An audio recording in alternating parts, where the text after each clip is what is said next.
Hello, everybody. It's Steve Sturgill again here for my chess channel TV, and today we're going to be taking a look at the Chigorin defense. That's maybe a somewhat suspicious defense. It's not the soundest defense against Queen Pawn's opening, and besides Morozevich, it has not enjoyed a resurgence in popularity, and it may be fundamentally just slightly too weak to cope with perfect play. Having said that, I don't have time to delve into the secrets of the black side here. I'm sure there are much better lines and approaches, but today we're going to look at a famous game played in 1906 between Akiba Rubinstein and Mikhail Chigorin, and of the defense's namesake. And so,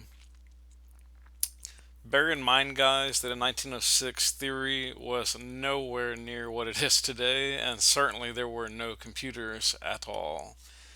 So play is a little suspicious at times, it's very romantic chess, a bit loosey goosey, and we'll look at that, and then we're going to look at some massive improvements on these lines. Okay, so let's start off looking at the historical game before we look at the improvements. So 1d4, Queen's Pawn opening. 1d5. So this is pretty much the same if you played a 1e4, 1e5 opening, except that, okay, the idea is maybe that you're going to be trying to hit on white's king side a bit more. We'll see how that works out at any rate. Knight f3, played by Akiba.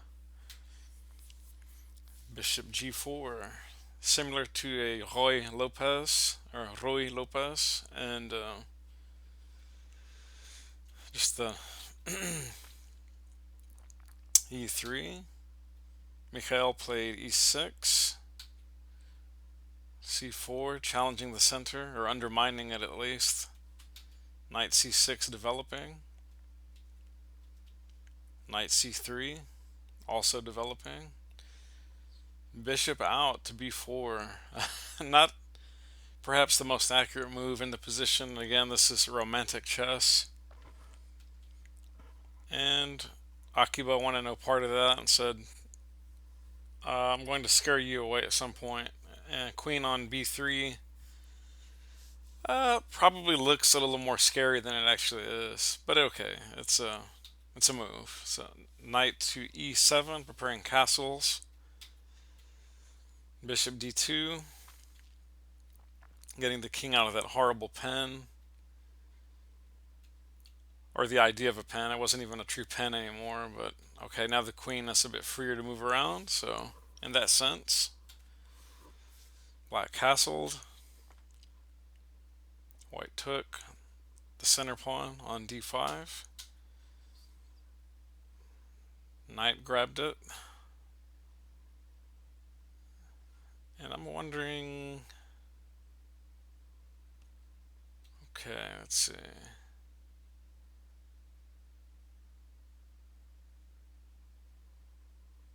That's probably a bad, well, yeah, I don't know. Let's see. If I'm just curious if this, how bad is that?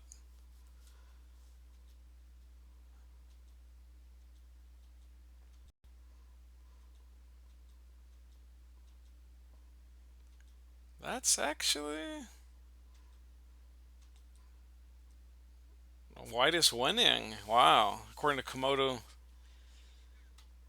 white is enjoying a very sizable, nearly a full pawn rather, advantage here.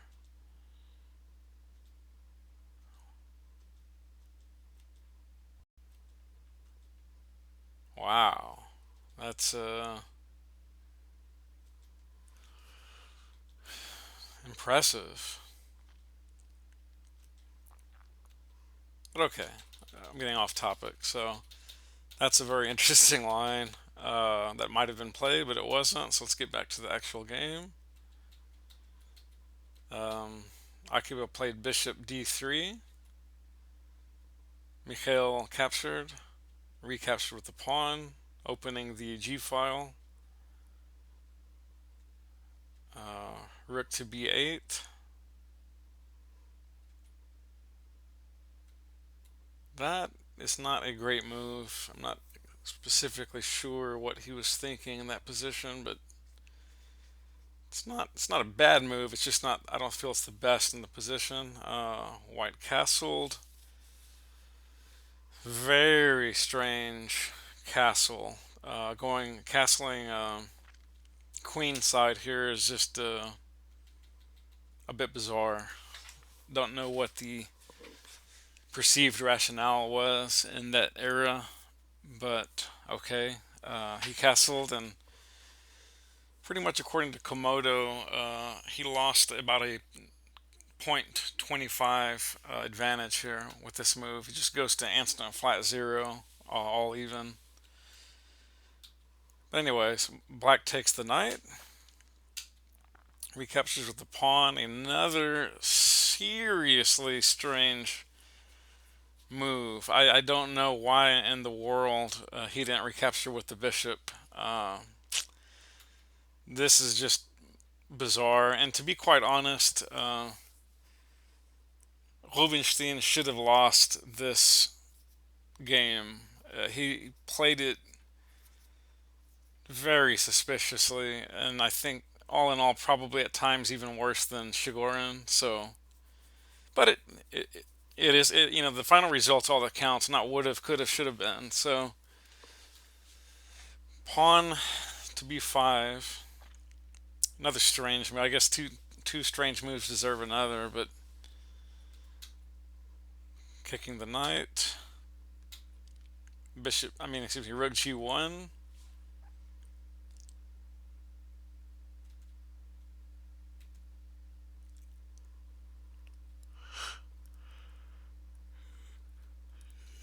Excuse me. Very aggressive a5.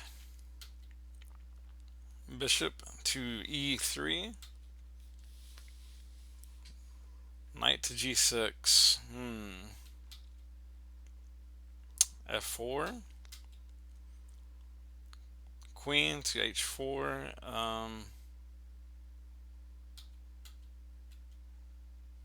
Yeah, not a great move, but an interesting move. Pawn now immediately challenging the center. Mikhail says, I'll challenge your queen, or move it at least. Pawn takes pawn, pawn takes pawn on d5. Knight backs up, hitting the pawn.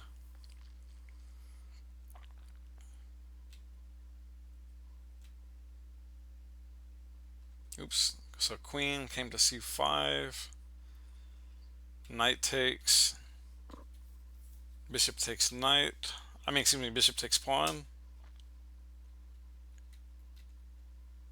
And that was a horrible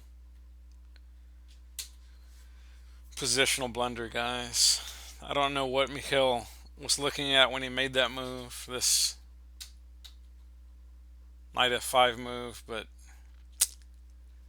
not a good move. Right here, he was enjoying a negative 0.60 advantage in the position, according to Komodo. That is a sizable position that can usually parlay into a victory and just several more moves. Instead, with that one move, he goes to nearly flat even. In fact, no, I take that back. It's even worse than that. White now has about a 0.07 advantage. So we're talking about a 0.67 swing. No, it's even worse than that, guys. It just went to a 0.25 positive advantage, which is nearly a full point in difference. And one bad move deserves another. Akiba here played the very inaccurate c4. Once giving away most of the advantage he just attained from Mikhail's bad move. Well, who knows? Actually, I don't think Komodo 8 fully understands the position, but at any rate, let's go through the line that was played. So, knight thinks he can kick the queen. Queen takes, bishop takes queen. Rook takes bishop. King up. Bishop back to c1. Rook over, guarding the a3 pawn. Rook g4. Pawn threatening the rook. Rook seeking an exchange. King down, holding the tension. Obviously, the rook's trades. Check. Rook comes over. Rook drops down to a6, protecting the pawn. Pawn strengthens the center.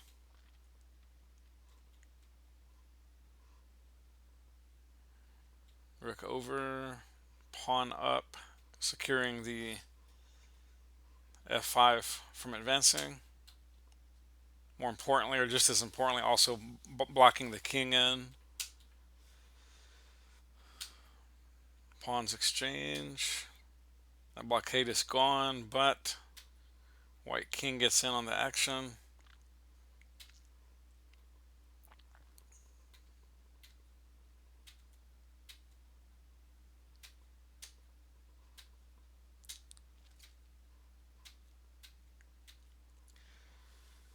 And Mikhail just crashes and burns, and that's all she wrote. I think he actually had, I think he actually resigned around move.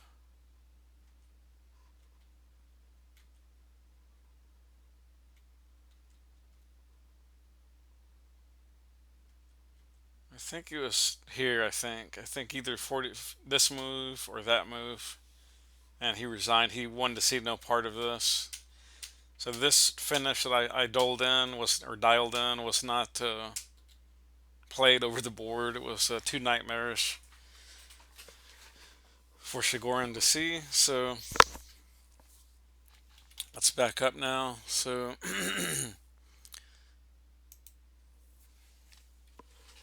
Komodo actually figured this move was much stronger than what was played in the game. And we'll go through this.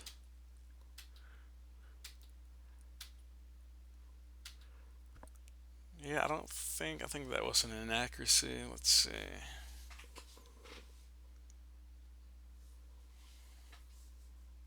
Mm,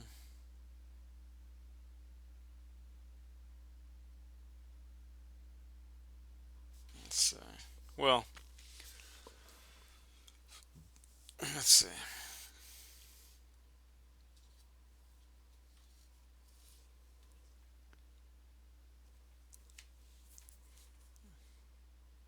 Let's see. re6.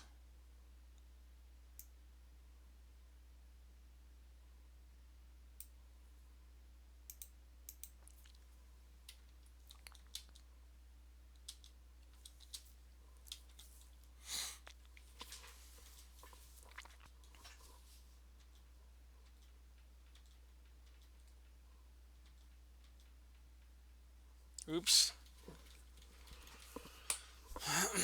Wait a minute. There's something better here.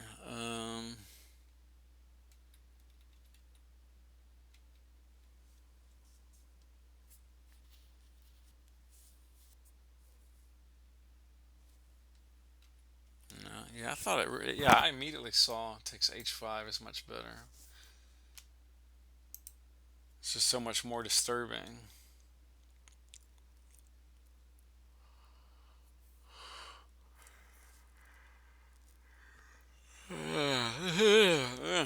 Let's see. And this move is the money shot. Exchanges on d6. Is that really the best? Yeah, probably. Just get rid of that guy. Whoa.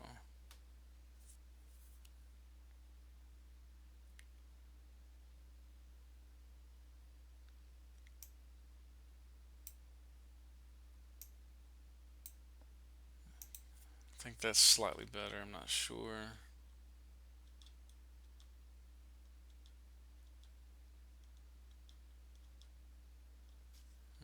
maybe not. Let's see. Yeah, just no. Let's just try that. Yeah, that's much better. There we go.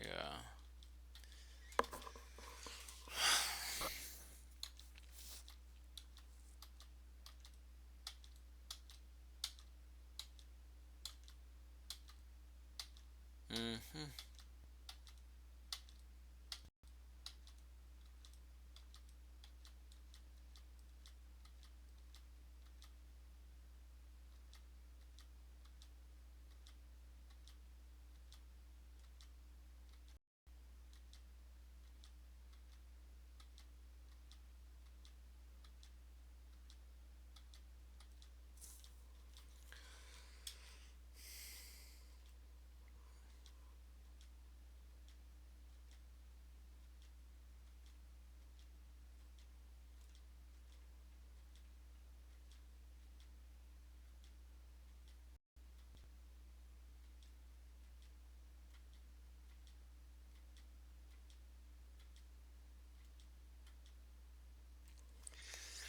Yeah, I don't know. I didn't like the way that one played out. I think Komodo was kind of on the fritz there a little bit, just playing some really wonky moves.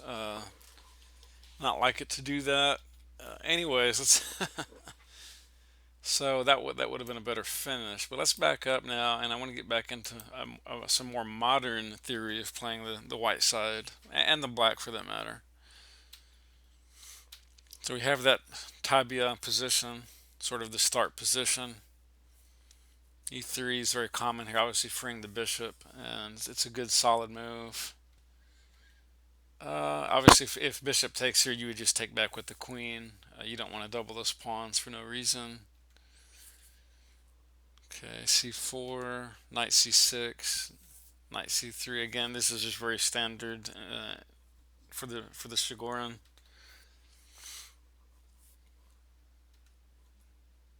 That's obviously not the only move that black can play there, but okay. Oops, wait a minute. Yeah, now here's where we take a leave of, instead of playing that queen b3, want to hit that bishop immediately with h3. Backs up to f5. Bishop getting the king out of the pen. Knight f6 developing. Kicking the bishop. Well, it decides to take. That's fine. We'll take back with the bishop, avoiding a doubling of the pawns. a6. Bishop e2. Preparing castles. Knight down. Hitting the bishop. Rook over. Castles for black. Castles for white. Black rook goes to e8. Knight offers an exchange.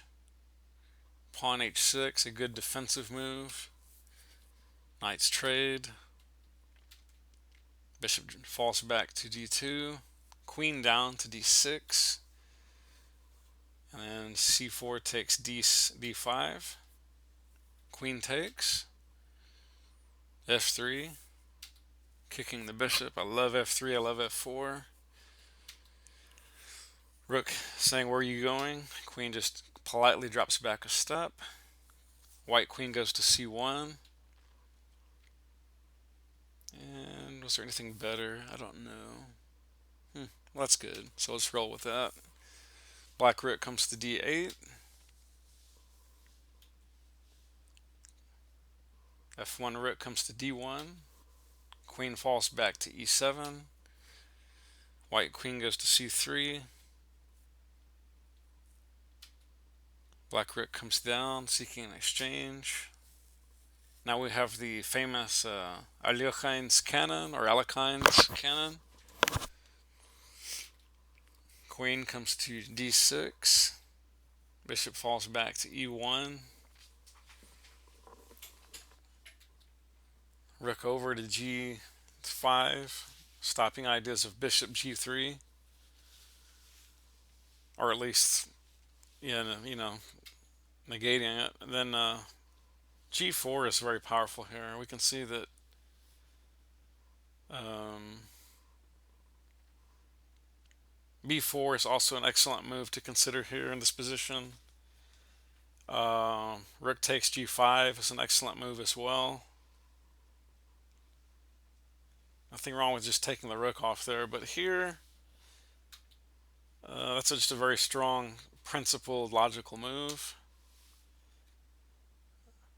Rook's facing off. King gets up to g2, getting a little bit more involved with those pawns.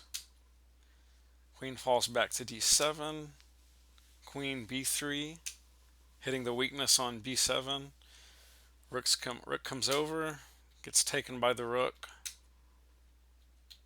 Let's see that again. Of course, it did exchange itself, so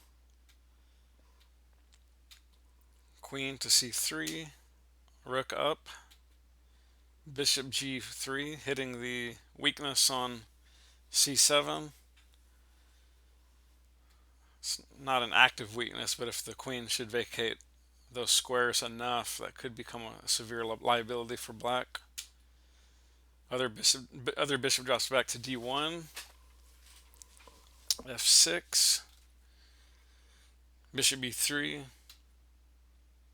queen over to e7, h4, white is coming, king to f8, e4, a8, rook a8 that is, f2 bishop, rook comes over to the c file, the c8, d5, knight drops back, pawn to e5, e takes d5, e takes f6, hitting the queen and the pawn. Pawn takes, rook over. Pawn says no, no to that bishop coming to c5. We don't want that. And the bishop says that's fine. I'll just take b6 anyway. Knight over to b7. Rook falls back to d1. Black rook goes to d8. Swap of rooks. And I found, believe it or not, that here Komodo gave this, I feel, rather ridiculous line. It's just very, very drawn out because you're not eliminating enough material to quickly wrap the game up in very simplistic terms. And I'm going to very, very quickly run through this line just to prove to you that this is not a great way to play a practical game of chess, especially if you have severe time controls or in time trouble. Just look how long this line is. And I'm rushing the move, so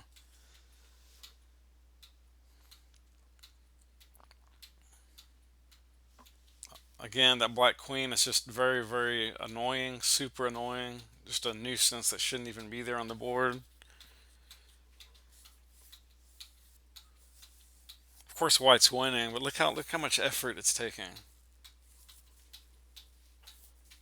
Da da da da da da. Finally made 81 freaking moves. Okay, 81. Let's back up.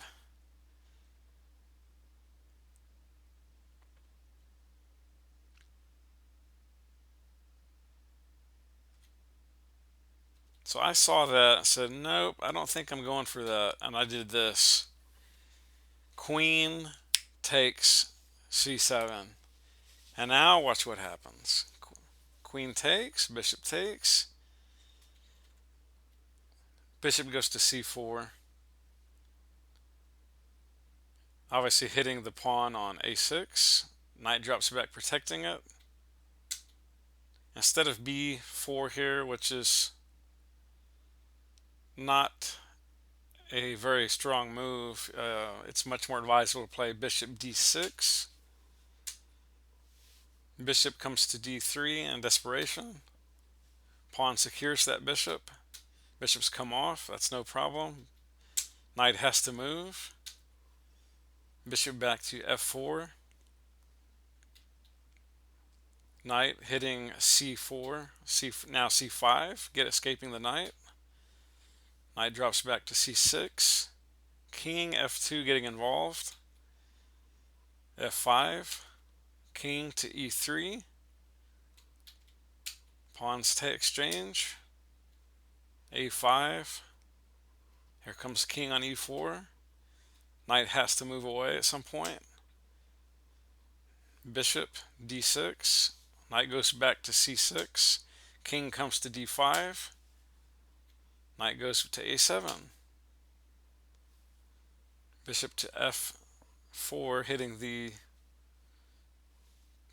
pawn, not directly, indirectly, I guess you could say. Knight to c8. c6. Tasty. Kicking the king. Where does the king go? e6. Knight goes away. a4. h5. c7. That's a fantastic looking move because it is protected by the bishop. Knight b6, hitting that weakness. Pawn takes pawn. Knight takes c8.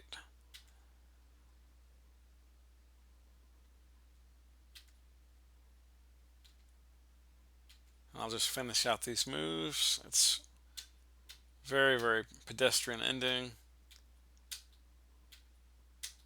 And mate. So that is mate in 69 versus Komodo's ridiculous line of 81. And just having me checked all over the place with that annoying black queen. That's not the way to play a game. No one wants to finish a game like that, trust me. So, I hope I've given you guys some food for thought. I will briefly show the moves again from the beginning. Let's see, so it develops like this.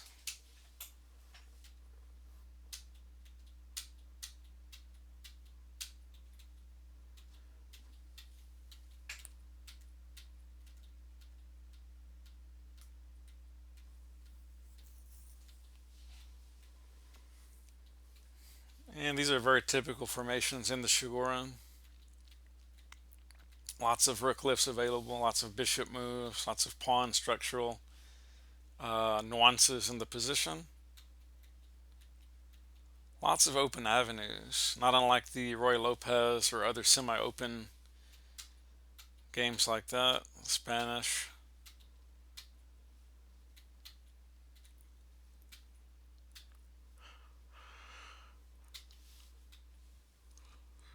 Although certainly this is more of a closed system. It's definitely not wide open, obviously. I'm not intending to mean that it is, so.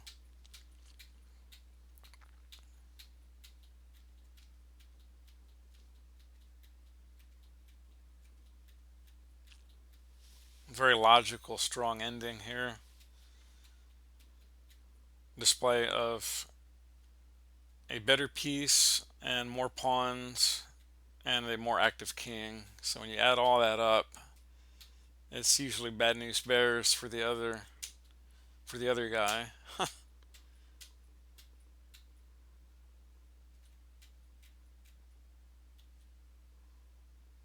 Let's see.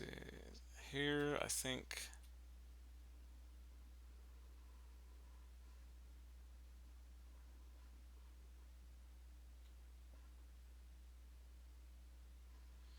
Another cool way to finish this off would have been this type of move.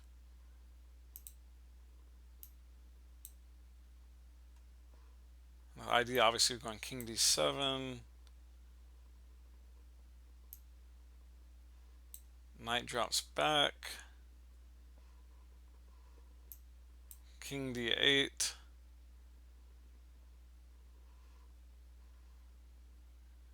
Make a move and it makes no difference.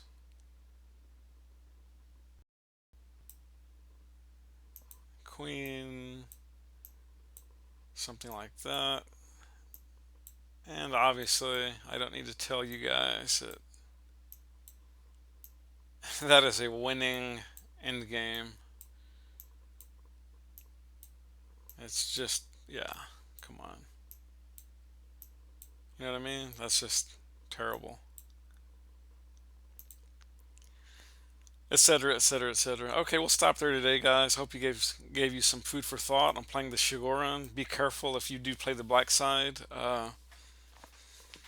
Black has many, many losses. Yes, some good wins, and there are a lot of ideas in the position. Certainly, I'm not saying don't play it. I'm just saying be very careful if you do choose it as black, because it's not the soundest defense available against any of the queen's pawn openings. And as I demonstrated here, white is usually at least a little better and sometimes massively better. Until next time, thanks so much and keep chessing.